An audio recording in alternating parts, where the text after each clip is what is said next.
Good morning, people, from Real News Daily in Los Angeles. My name is Jaron Fahrmeyer, and I'm here to give you some headlines for Saturday, August 2nd, 2008.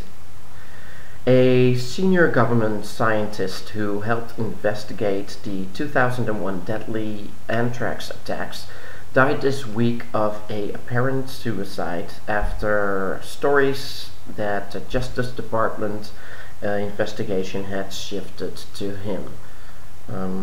Very interesting. I still believe that that's my personal opinion. He's not going to be able to prove his innocence because he's dead, but he could have killed himself because he didn't want to have the fate that the other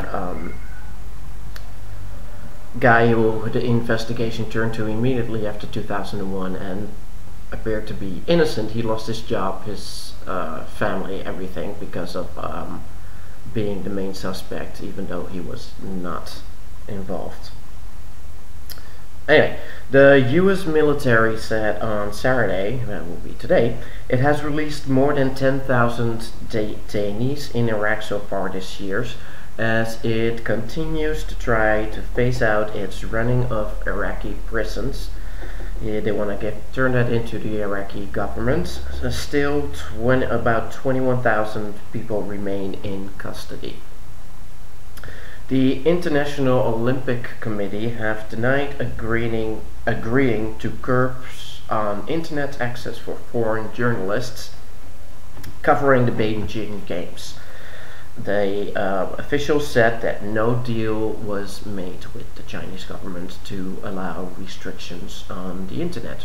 Remembering that China is still having censorship on what the people in China get to know what's going on in the world. In the Kandahar province in Afghanistan, an explosion has ripped through a bus carrying a wedding party. At least 10 people have died, and among the people who lost their lives were the bride and the groom. This shows that there's still a lot going on, a lot of trouble going on in the Kandahar province, where a lot of bombings and attacks have been taking place over the last couple of weeks. In Europe, new records for the euro inflation. They call it the Eurozone, all the countries who are involved with switching over to the euro. The inflation has risen in July to 4.1%, which is the highest since they started measuring in 1997. Also, unemployment has risen in the Eurozone, a sign that economic growth is slowing. Spain has been hit the hardest by the housing slowdown, and they're in the worst state in the Eurozone, and especially unemployment, they're the highest ranked in unemployment with a 10.7% in unemployment. In Cincinnati, in the tennis tournament, Rafael Nadal reached the semifinals, beating Nicolas Lepenti. If he wins 2 more games this week, the semifinals and the finals, he will be number 1 starting next week. Rankings coming out on Monday. If not, he already has secured enough points that if he doesn't win this tournament, he will become the number one player in the world, which he deserves to be, kicking off Federer off his number 1 spot, where he has been for about 4 years or something, or even over 4 years.